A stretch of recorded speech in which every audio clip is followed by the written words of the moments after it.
Hello friends, welcome to my channel Shagun Hindi कहानियाँ। आज की कहानी है कमाई। मोबाइल पर अपनी देवरानी की डीपी देख नेहा अपने पति से कहती है, देखो देवर जी कितना कमाते हैं। तुम्हारे साल भर बाद ही तो उनकी नौकरी लगी थी, फिर भी एक हम हैं और एक वह लोग।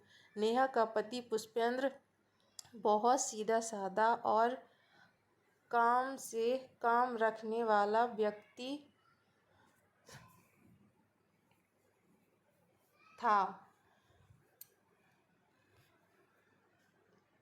वह नेहा की बात सुन कहता है, तुम्हें मेरे साथ रहना है तो मैं जितनी तनख्वाह लाता हूँ उसी में चलना होगा। नेहा काम ही चल रही है। इतने सालों में कभी मन से अपने लिए एक गहना कपड़ा न लिया। हमेशा महीना पूरे होते होते किसी न किसी चीज़ के लिए मुंह ताकना पड़ता है। पुष्पेंद्र ऐसी कोई कमी नहीं है। राशन पानी, बच्चों की पढ़ाई और थोड़ी बचत कर लेता हूँ। इससे ज़्यादा क्या चाहिए। नेहा, जीवन में इन सब के अलावा और भी कुछ है। हम कभी होटल शॉपिंग नहीं जाते। तुम बच्चों को ब्रांडेड कपड़े दिलाते हो, अपने बच्चों को सरकारी स्कूल में पढ़ाते हो और देवर जी के बच्चे नाराज होकर, पुष्पेंद्र बस करो अब, एक दूसरे से तुलना करना। उसका काम करने का तरीका अलग है, पर मुझे उसकी तरह ऊपर की कमाई नहीं जमती है।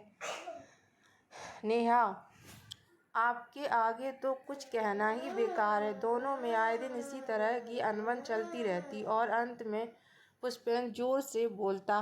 तभी नेहा शांत होती। दोनों बच्चे ईशा और शनि भी नेहा को समझाते, मम्मी पापा सही रास्ते पर हैं, सब कुछ तो है अपने पास। कुछ महीनों के बाद एक दिन नेहा के पास उनकी देवरानी का रोते हुए फ़ोन आया, दीदी भाई साहब को भेजो, इन्हें एंटी करप्शन वालों ने पकड़ लिया है। भाई साहब से कहिए कुछ करें। नेहा, हाँ हाँ अभी भेजती हूँ। नेहा पुष्पेंद्र को सारी बात बताती है तो पुष्पेंद्र आग बबूला हो जाता है।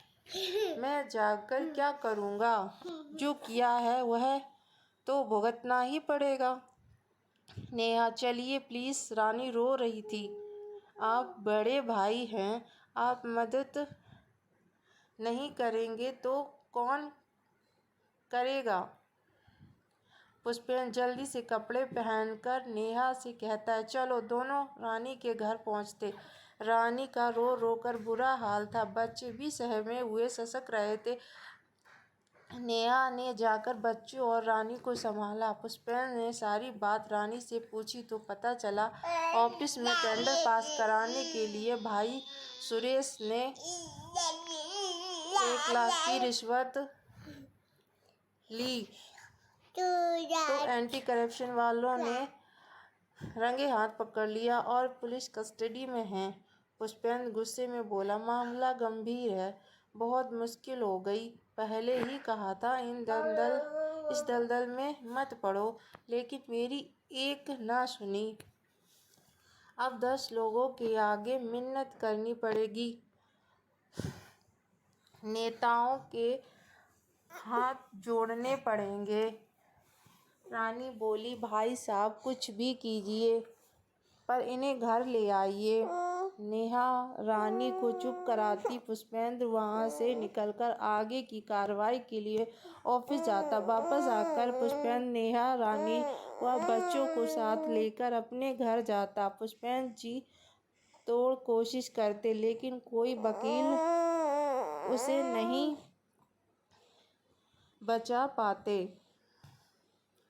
रंगे हाथ पकड़े जाने के कारण भाई सुरेश को 1 साल की जेल हो जाती है। रानी बहुत रोती है और कहती है, हमारी ज़रूरतों और स्टेटस को मेंटेन करने के लिए कितनी बड़ी सज़ा मिली।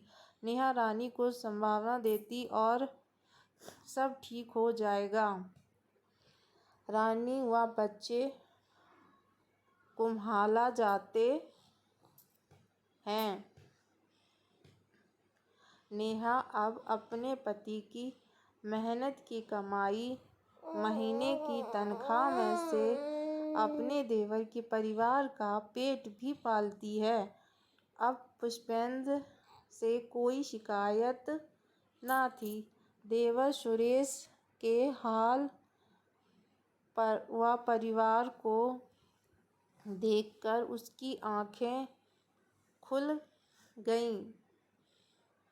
पाप की कमाई का घड़ा कभी न कभी तो भर जाता है, उसके बाद जो मुश्किल आती है वह परिवार को तोड़ देती है।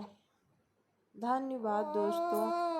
अगर हमारी कहानी अच्छी लगी हो तो प्लीज़ चैनल को सब्सक्राइब करें, लाइक करें, कमेंट करें और शेयर करें। शगुन हिंदी कहानियाँ। धन्यवाद।